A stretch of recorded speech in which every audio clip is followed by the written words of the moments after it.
The night shift at McDonald's that no one survived. It was a cold October night when I started my new job at McDonald's. The manager, a short man with tired eyes named Greg, handed me a headset and told me I'd be on drive-thru duty. "Pretty quiet after midnight," he said. "You'll like it here. Just keep the grill clean and don't wander too far in the back." I laughed, thinking he was joking. He didn't laugh back. At 11:45 p.m., the last group of customers left. The store lights buzzed softly, and everything smelled like fries and cleaning chemicals. The other employees clocked out one by one, until it was just me and Greg. At midnight sharp, Greg grabbed his coat.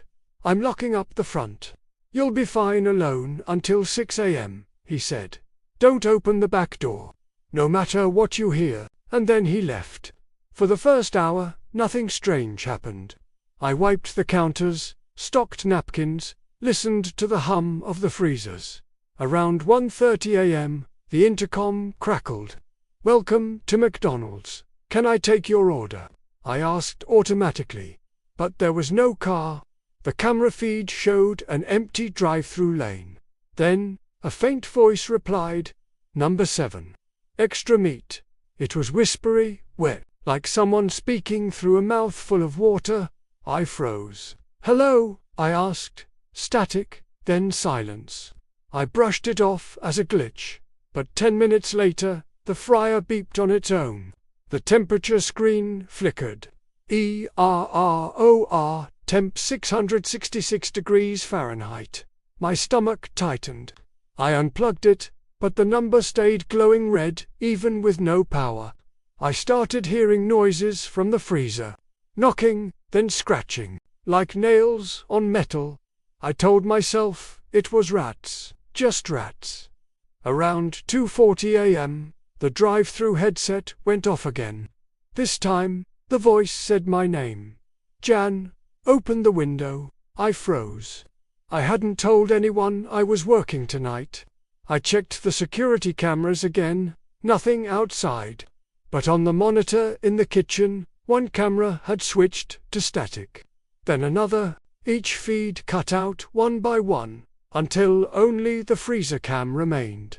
And, in the freezer feed, there was someone standing there. A tall figure, its back turned to the camera. Its uniform looked like ours, black polo, visor. But the shirt was soaked, dark and dripping. I ran to the freezer door and looked through the tiny window. Nothing. When I turned back to the monitor, the figure was gone. The air vents began to hum louder, shaking the ceiling tiles. Then came a faint laughter, slow and muffled, echoing through the restaurant.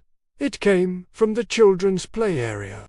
I didn't even know our McDonald's had one. It had been closed for years, Greg told me. But the light inside was on.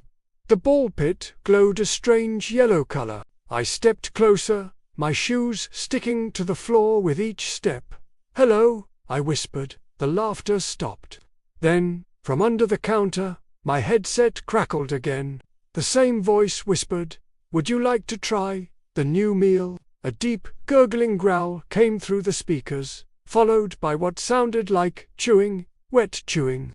I yanked the headset off and ran toward the front door, locked. The keypad didn't respond. The glass reflected the restaurant behind me, except, in the reflection, someone was standing right over my shoulder. I turned, nothing. But the fryer turned itself back on. The oil bubbled even though it was empty. The smell of burnt meat filled the air. Then the intercom spoke again, this time louder. "Order ready. Number 7. I heard the drive-thru window slide open on its own. Cold air rushed in. On the counter, a Happy Meal box sat. I swear it wasn't there before. The box was wet and dripping. A small trail of dark liquid led from the drive-thru window to it. I slowly lifted the lid. Inside was a uniform name tag. My name, and under it, a piece of meat that still twitched.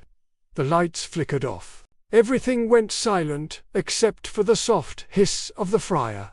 When the lights came back on, every McDonald's toy on the shelves was turned to face me, their plastic eyes staring. Something slammed the freezer door behind me. I ran, I don't remember how long, I just ran and hid in the cleaning closet. I could hear footsteps, squishy, wet, getting closer. It stopped outside the door. A whisper came through the crack. "You're part of the menu now." The handle began to turn. I blacked out. When I woke up, it was morning. Greg was standing over me, his face pale. "What happened to you?" he asked. "Why's there blood in the fryer?" I looked around. Everything was spotless. No Happy Meal box. No dark liquid trail. I told him what happened. He didn't say a word. He just sighed and said quietly, "You made it through the first night. Most don't." I quit that same morning.